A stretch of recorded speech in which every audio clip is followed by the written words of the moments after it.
안녕하세요. 절대급투비의 명품 PD 한PD입니다. 자, 연휴 기간에 잘 쉬고 계시죠? 저는 역시 체질이 쉬는 체질보다 공부하는 체질 같아요. 공부하는 체질.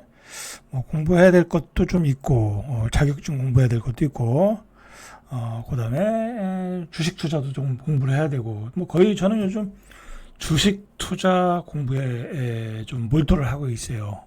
몰두를 하고 있어요. 그 부분에 대해서는 제가 따로 한번 말씀을 드리겠습니다. 왜 주식 투자 열심히 하는지. 물론 주식시장이 좋아서 하는 것도 있지만, 그것과는 상관없이 꾸준히 해왔던 거고. 자, 그렇고, 그 다음에 부동산의 시장도, 굉장히 지금, 터닝 포인트가 돼버렸어요. 여러분들, 지금.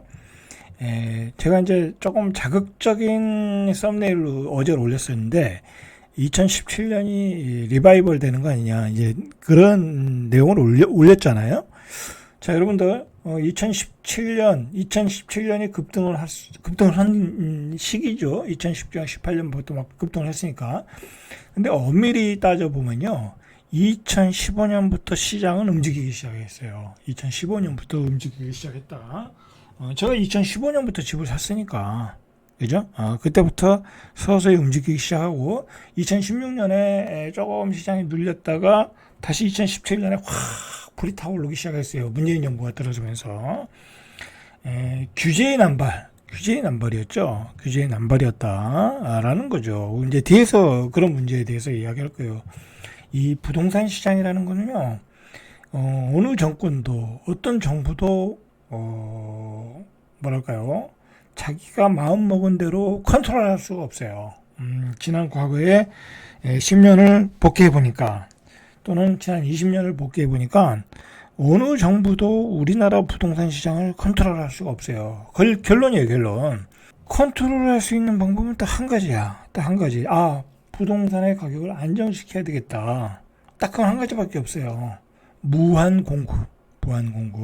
자, 그걸 했던 사람이 누구예요? 한 사람이 있었어요. 100만호 공급. 내 임기 내에 80만호, 100만호, 200만호 공급. 정확히 얼마를 공급했는지 모르지만 그걸 한 사람이 있었어요. 그래서 가격을 안정시킨 사람이 있었어요. 그게 바로 노태우 대통령이었어요. 그죠? 유기 신도시를 만들어서 중산층의 시대. 그죠? 만들었던 거죠. 노태우 대통령에 대한 재평가는 좀 있어야 될 것 같아요. 그죠? 이 군부 쿠데타에 대한 문제도 있지만, 여러 가지 악행도 있지만, 분명히 그런 점은 인정을 받아야 될 것 같아요.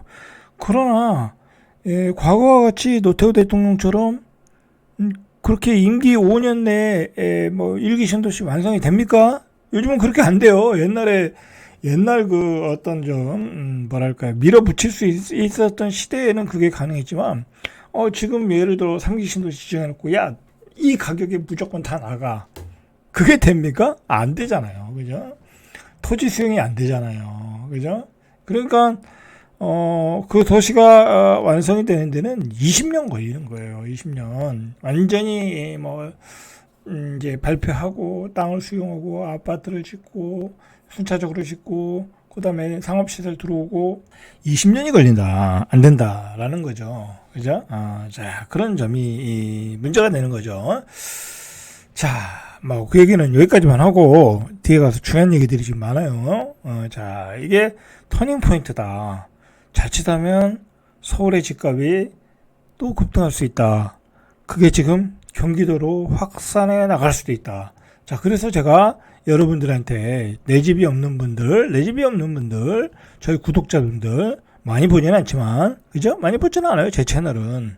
많이 보지는 않지만, 내 집이 없는 분들은 경기도에 가서, 6억대 아파트는 사야 되는 게 아니냐. 쌀 수 있다, 그게. 제가 누누이 강조해 드리는 거예요. 내 집 마련을 위해서. 투기를 하라는 얘기가 아니야.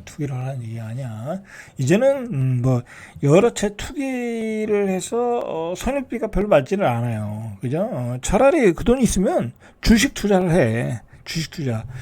그러면 2배, 3배 벌 수 있어요. 물론 이제 좀 어렵긴 한데 공부를 하면 그렇게 또 어렵진 않아요. 그리고 어느 정도 2배, 3배 가는 주식 투자하면 되잖아요. 단타를 안 치더라도. 자, 서울 부동산 정부 광장에 따르면 6일까지 6월 6일까지 신고된 서울 아파트 거래량이 5,478건, 4월에 5,368건. 일단 4월보다는 5월이 넘어간 거죠. 그래서 신고 기한이 이제 더 남았잖아요, 아직. 이제 좀 이제 한 6월 말 정도 돼야 통계가 나오는 거니까 최종 거래량이 7천 건을 넘을 거라는 거야. 거래량이 터진 거죠. 그죠? 5월에 거래량이 터졌다. 대선 후 기대감. 좌파 정권이 들어서면 부동산 가격이 또 오른다. 좌파 정권이 들어서면 부동산 규제를 할 것이다. 그리고 유동성을 풀 것이다. 그리고 금리는 내릴 것이다. 그 기대감으로 선취매를 한 거죠. 그죠? 일단은 팩트는 그래요. 자, 팩트는 그랬다.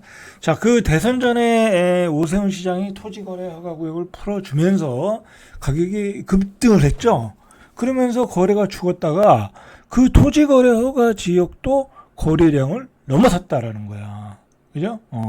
이제 다 필요 없다. 집값이 올라가니까 나 거기 들어가서 그냥 살래. 예?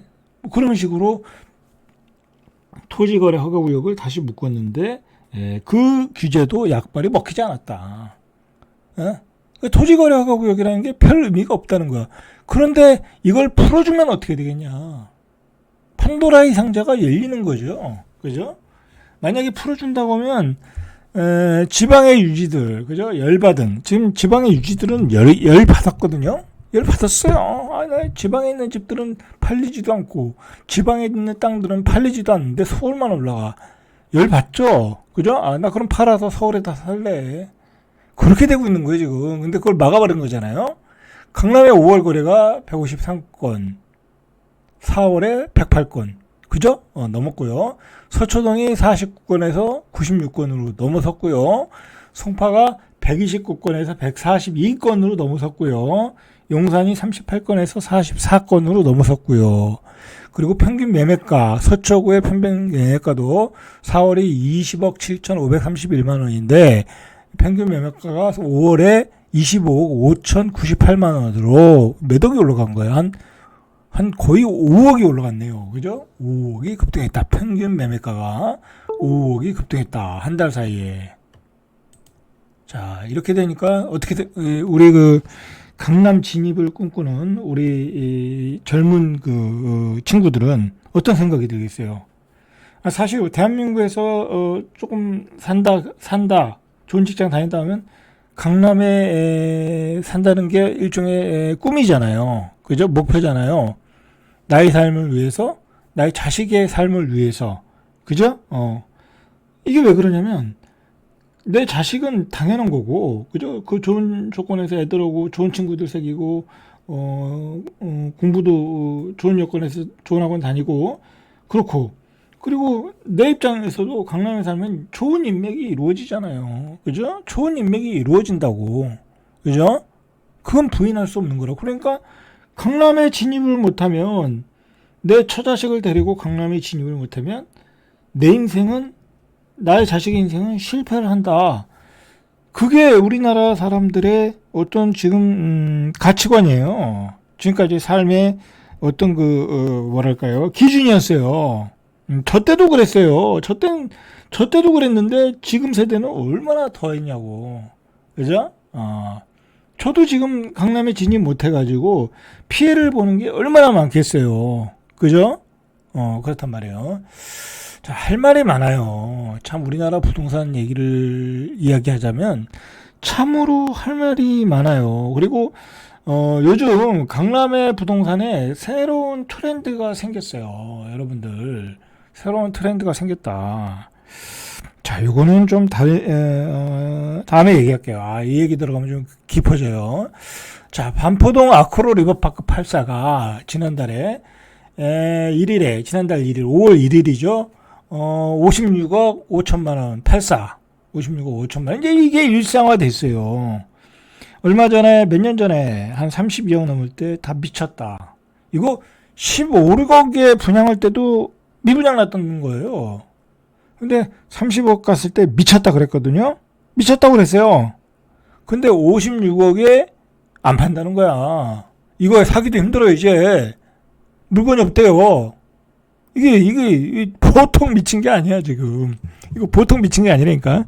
지금은, 이렇지만, 이런 가격에 팔리고 뭐 어쩌고저쩌고지만, 어느 시기 가면, 거품론이 나오겠죠. 그죠? 어느 시기 가면 거품론이라는 게 나오긴 하겠죠. 그러나, 이 돈에도 살 사람이 많다라는 건 뭐예요? 자, 2월, 토지거래 확정 지정 전 2월 달에 47억 9천이니까 10억 가까이 올랐다는 거야. 물론 이제 강뷰가 보이냐 안 보이냐 그 차이도 있겠죠. 그죠? 뭐 이렇게까지는 안 올랐겠지만 어쨌든 오르고 있다라는 게 중요한 거예요. 결정적으로요. 이게 문제가 뭐냐면요. 우리가 여러분들이 반드시 알아야 될 게 뭐냐면 저 강남은 거품이다. 뭐다 그런 얘기 하기 전에요. 뭐 일단 사러 들어오는 수요가 있고 엄청나다라는 거잖아요. 두 가지를 아셔야 돼. 첫째는 뭐냐면 강남의 전반적인 집값이 다 올랐잖아요. 그러니까 구축을 팔고 신축을 사러 들어올 수 있는 거예요. 그런데 신축은 모자라 강남은. 그죠? 그동안 강남의 재건축을 억제했기 때문에. 그러니까 강남의 재건축은 빨리 서둘러야 돼. 예? 이재명 정부는요, 강남의 재건축을 빨리 서둘러야 돼. 빨리 구축을 신축으로 바꿔줘야 돼. 안 그러면 계속 올라. 압구정동 현대아파트 빨리빨리 지라고 그러고, 한양아파트 빨리빨리 지라고 그러고, 하여튼 강남의 재건축은 서두르면 서두를수록 좋다. 그게 어쩌면 답일 수 있어요. 자, 두 번째로요, 참 이런 얘기하긴 민감한데, 떼돈을 버는 사람이 많다. 제가 이런 표현을 요즘 많이 쓰는데, 주식해서 떼돈 버는 친구들 많고요. 그 다음에 코인에서 떼돈 버는 친구 많고요. 의사해서 떼돈 버는 친구들 많아요. 압구정동 아쿠로 리버파크, 압구정동 현대아파트 그거 다 사는 사람 보세요. 의사들 많아요. 그죠? 강남에 개업하는 의사들 많아요. 자, 어쨌든 전문직들 속에서 떼돈 버는 사람들이 있다. 변호사도 떼돈 버는 친구들 있잖아요. 그죠? 전문직들 떼돈 버는 친구도 많아요. 그리고 금융업에 종사하시는 분들은 더 엄청나게 벌어요. 뭐 연봉이 뭐 몇십억, 몇백억 그런 사람들 있잖아요. 그러니까 이게 자본주의가 이 고도로 발전하면서 이 뭐랄까요? 떼돈 버는 사람들은 떼돈 벌고 월급쟁이들은 월급쟁이고 그런데 이 고급지의 아파트 가격이 올라가는 것은 이제 월급으로 쫓아갈 수가 없게 되는 시대가 돼버렸어요. 이 부의 양극화가 벌어지면서. 그걸 이해하지 못하면 강남의 집값을 이해 못하는 거예요. 근데 그러나 여러분들이 그런 사람들에 대해서 관심이 없으니까 잘 안 보겠죠. 그죠? 근데 저는 그런 사람들에 대해서 관심이 많으니까 그런 사람들이 어떻게 돈을 벌고, 그죠? 얼마나 벌고, 그리고 그 돈을 어떻게 다시 부동산으로 파킹을 하고 그런 것들을 다 추적을 하거든요. 공부를 하거든요. 그러니까 그렇더라. 자, 그리고 계속해서 얘기지만 강남의 부동산, 고급지 부동산은 할아버지가 살았어. 그 아들이 살았어. 손자가 살았어. 그 세계에서 떠나질 않아요. 할아버지도 강남에 살다 강남에 죽고요. 아버지도 강남에 살다 강남에 죽고요. 손자도 강남에 살다 강남에 죽는 거예요. 떠나질 않아요. 이게 떠나야 다른 사람이 들어와서 대체가 되는데 떠나질 않고 계속 들어오기만 해. 그러니 이게 집값이 안 올라가겠습니까? 지금 서울이 그런 모습이에요. 이게 강남의 축소에서만 보면 강남이 그렇지만 전체적으로 보니까 서울이 그런 추세야 이제. 예? 서울에 들어오면 이제 나가질 않아. 오히려 가격이 올라가니까 옆으로 막 삐져나가는 거야. 이제 그 가격을 못 버티니까. 전세 가격 못 버텨, 매매 가격 못 버텨. 그러니까 옆으로 삐져나가는 거야. 그게 어디? 경기도잖아요. 경기도로 다 삐져나가죠. 그러니까 맨날 정권이 들어서면 3기 신도시 해야 된다, 4기 신도시 해야 된다. 그런 얘기가 나오잖아요. 경기도가 비대해지고 있어요, 여러분들. 여러분들 이번에 이재명 대통령이 당선된 것도 경기도에서의 격차가 크게 났잖아요. 180만 표라는 게 났잖아요. 경기도의 힘이 굉장히 커졌어요. 서울은 오히려 표가 줄었어요. 인구가 줄어드니까. 살 집이 없으니까. 그렇다고 아파트에 살고 좀 좋은 주택에 살 사람들이 무슨 20평 빌라에 살겠습니까? 그렇지. 그것도 쉽지 않아요. 동네가 또 굳으면. 그렇죠? 그렇단 말이에요. 자, 그런 상황이다라는 거죠. 서울로 다 몰려들어오고 있다. 그 몰려들어오는 수요 때문에 재개발 재건축을 해야 되는 상황이었고, 재개발 재건축이 늦어지니까 집값은 급등하고 있다. 그래서 은평구에서 8사가 15억에 분양을 해도 완판이 되고 2030년이 되면 그게 18억이 될 수도 있다. 자, 그거에 놀란 사람들이 뉴타운 블록이 된 지정 그리고 블록이 됐으니까 좋을 거 아니에요. 그리고 뭐 위치도 좋고 그러면 그게 한 12억대 13억대면 이것도 싼 거다 하고 사러 들어가는 게 지금의 시장의 흐름이다 라는 거죠. 가재 올라타운 같은 데 가서 보세요. 뭐 좋아졌잖아요. 주변 환경이. 거기 12억이야. 그리고 한 10년 차야. 도심에서 가까워. 그러니까 사람들이 몰려들어가서 사는 거예요, 지금. 그런 거다.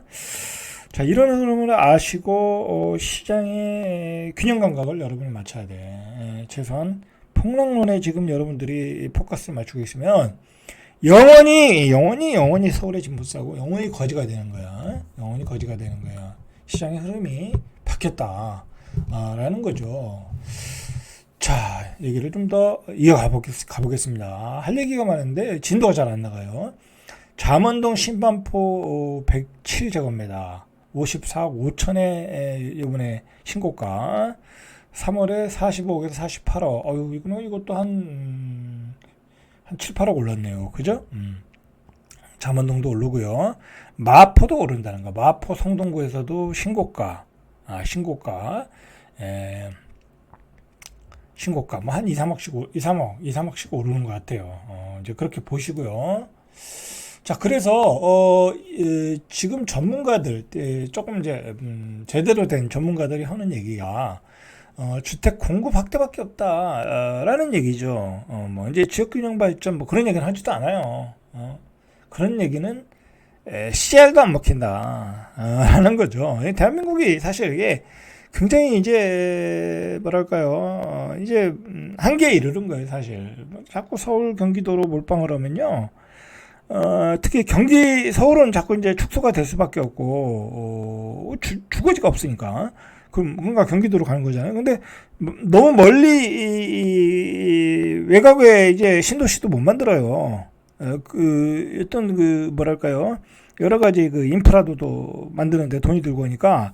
그래서 이제 상지 신도시부터 가까운 곳에, 서울과 인접한 곳에 신도시를 만들었잖아요. 뭐 대장, 계양, 그죠? 뭐 그런 거는 가까운 데 만들었잖아요. 그리고 창릉 신도시도 그렇고 하남 교산도 그렇고 가까운 곳에 배치를 했어요. 직주 접근성을 강화하려고. 근데 사기 신도시도 그런 방향으로 갈 수 있다라는 거야. 그래서 그런 주택을 공급을 해야 된다는 거야. 제가 나중에 지도를 보면서 얘기하겠지만 사기 신도시를 진다고 하면 사실 질당 많아요. 맘만 먹고 오면요, 밀어붙이면 질당 많아요. 그런데 생각보다 그렇게 추진을 안 하더라. 민주당은 뭐 이 땅을 수용해서 큰 신도시를 만드는 걸 또 부담스러워해. 왜냐면 자꾸 서울 수도권이 커지는 게 자신들의 정책이 또 맞지도 않고, 그 다음에 저기 보수 정권이 들어서면 또 이 인근에 또 서울 인근 이 직주정부성이 좋은 지역의 땅을 수용해서 조금만 인프라 만들면 되거든요. 그건 제가 나중에 지도를 한번 이야기할게요. 뭐 잠깐 뭐 도시 계획 전문가는 아니지만 그래도 공무원 사람 입장에서 보면 보이는 게 있어요. 그러면은 그곳에다가 쳐서 많은 주택을 공급을 해. 그럼 어떻게 되겠어요? 도심에 있는 주택이 떨어지는 거예요, 여러분들. 제가 나중에 할게요. 이거 중요한 얘기인데, 예를 들어 마곡 근처에다가 마곡 근처 좋은 데 많거든요. 빈 땅 많아요. 자, 그런 데다가 한 뭐 10만 가구, 20만 가구 막 짓는 거야. 그럼 안에 있는 데가 어떻게 되겠어요? 뭐 신정 뉴타운, 그다음에 뭐 심지어 목동까지도 영향을 받을 수 있어요. 거기다가 목동보다 더 큰 검단급은 좀 그렇고, 검단 반만 원 걸 줘봐. 새 아파트. 그다음 교통도 만들어. 뭐 그다음에 BRT 도로도 만들어서 굉장히 접근성을 좋게 해. 뭐 그렇게 해서 줘봐요. 그 안에 있는 땅값이 다 떨어지겠죠. 그러면 어떻게 되겠어요? 그 안에 있는 마곡, 신정, 루타운, 목동에 있는 사람들이 좋아하겠어요? 싫어하겠어요? 싫어하죠. 싫어하는 거야. 그게 그런 현상이 어디서 나타났어요? 나타났어요. 한 번 나타났어요. 일산에서 나타났잖아요. 일산의 아파트는 구닥다리 돼가고 그 앞에 삼성리를 줬더니 일산에 사는 사람들이 삼성리로 다 이사가고 일산의 구축은 살아 안 들어오고 누가 일산으로 가요 지금 그 먼 데로. 그런 데다가 그 앞에다가 또 창릉 신도시 져놓고 그리고 그것도 모자라서 GTX 지나가는 그 대하역인가요? 대곡역. 거기는 컬러블 역세권이잖아요. 그죠? 컬러블 역세권이잖아. 거기는 또 줘야 돼. 더 줘야 돼. 자, 지금 말한 것 중에 하나가 그 대곡 역세권이에요. 대곡 역세권에다요, 지면 한번 볼까요? 자, 오늘 여기까지만 얘기하죠. 할 얘기가 많은데. 여기가 대곡역인데, 여기가 뭐 서해선도 들어오고, 3호선도 있고, GTX선도 들어오고, 강남까지 한 20분이면 갈 거 아니에요. 뭐 늦어도 30분이면 갈 거잖아요. 그죠? 자, 여기에 이 역세권 주변에 그 도시개발 계획이 이미 잡혀 있고요. 고양시에서 추진하는 거로 있고요. 그 다음에 계속해서 개발 계획이 나오고 있고. 자, 여러분들 여기가 창릉 신도시 아니에요? 그죠? 여기죠, 여기. 여기는 이제 기존 도시고 여기죠, 창릉 신도시는. 그죠? 여기죠, 여기. 여기가 삼성리고. 자, 이렇게 계속해서 직주 접근성을 위해서 이렇게 아파트를 지니까 이 뒤에 있는 아파트가 어떻게 됐어요? 거리가 안 되잖아요. 그런데다가 여기다가 교통 좋은 데다 여기다가 한 10만 가구 이상을 짓겠네. 그죠? 이런 데다가 줘야 되는 거예요. 그래서 아파트 가격을 잡아야 되는 거예요. 그죠? 자, 여기다 아파트 지면 여기 어디야? 이 마곡도 출퇴근하기 좋고 상암동도 출퇴근하기 좋고 강남도 출퇴근하기 좋고 해결할 수 있는 방법이 있다. 그죠? 해결할 수 있는 방법이 있다. 그런데 누구도 그걸 못 하고 있다. 여든 야든. 왜? 말 그대로 대곡역에다가 한 10만 가구 떨어지면 뒤에 일산은 어떻게 죽으란 얘기예요. 죽으란 얘기. 그러면 일산의 표가 다 날아가죠? 자, 그런 거예요. 그런 정치 공학적인 게 있는 거예요. 자, 그 얘기는 거기까지만 하고 다음에 이야기하고. 자, 어쨌든 지금 상황으로는 전문가들이 공급을 확대하라, 규제하지 말아라 그러는데 이재명 정부가 어떻게 반응을 하는지 우리가 보면 알겠죠. 아직 신중하게 대응을 하고 있는 것 같아요. 그죠? 지금의 서울의 급등의 분위기도 이재명 정부도 알겠죠. 그러니까 국토부 장관 인선에도 신중하게 대응을 하고 있고 뭐 여러 가지 이야기를 듣고 있어요. 근데 그 주변이 조금 폭락 문제들이 있어가지고 어떻게 될지 모르겠어. 자, 여러분 이 얘기로 마무리할게요. 제 요즘 유튜브에 커다란 주제인데 서울의 개발이 한계에 이르렀다. 그죠? 재개발 재건축하는데 2000단지, 2000단지였는데 15년에서 20년 도저히 주택을 공급할 수가 없어. 그러니까 경기도만 커져. 그죠? 이제 사기 신도시 얘기까지 나오니까 경기도가 엄청 커졌어요. 엄청 커지고 있다. 요번에 대선도 경기도가 결정을 한 거야. 이제요, 앞으로 대한민국의 대통령이 될 사람은 이 두 가지 지역을 잡지 못하면요, 대통령 안 돼요. 경기도와 서울은 이제 표 차이가 얼마 안 날 수 있어. 경기도와 충청도예요. 세종을 포함한 충청도를 에서 표가 안 나오면 이 표를 받지 못하면 더 많은 표를 받지 못하면 대통령이 안 되는 거예요. 그러면 경기도는 앞으로 계속 커질 수밖에 없는 거예요. 자, 문제는 뭐냐면요. 경기도가 커지면요, 경기도는 땅이 넓잖아요. 막 커질 잠재력이 어마어마하잖아. 그런데 경기도가 커진다는 얘기는 지방은 다 조금 심한 표현으로 얘기하면 그냥 쓰나미급으로 소멸되는 거예요. 왜? 경기도로 다 몰려가는데 서울에 있는 사람도 빠져나와, 그다음에 지방 뭐 경기도가 커진다는 얘기는 경기도가 상권이 좋아진다는 얘기잖아요. 그럼 경기도에 가서 장사하자. 야, 경기도가 살자. 지방에 있는 사람도 서울로 올라올 수밖에 없는 거야. 지방의 소멸이 급격히 오는 거예요. 그런데다가 결정적으로요. 지금 지방에 있는 이 구산업들이 망하고 있어요. 망하고 있다. 철강, 화학, LED 다 중국 시장에 침몰하고 있는 거예요. 그나마 조선은 간신히 살아났고, 그죠? 2차 전지도 요즘 맛이 갔잖아요. 그나마 2차 전지 공장에 사람도 별로 없어요. 근데 지금 무슨 산업이 발달하고 있어요? AI, IT 산업이 발달하고 있잖아요. 그 산업이 다 어디 있어요? 서울과 경기도에 있잖아요. 판교, 분당. 경기도가 커지면 지방은 급격히 소멸하는 거예요, 지금. 대한민국이 그런 현실에 있고요. 지금 문제는 뭐냐면 억지로 막아놓은 거야. 지방의 유동성이 서울로 못 올라오게끔. 그렇게 올라오면 엄청난 거품이 생기거든요. 그런 상황까지 왔다. 자, 오늘 여기까지 절대값TV의 명품 PD 한 PD였습니다.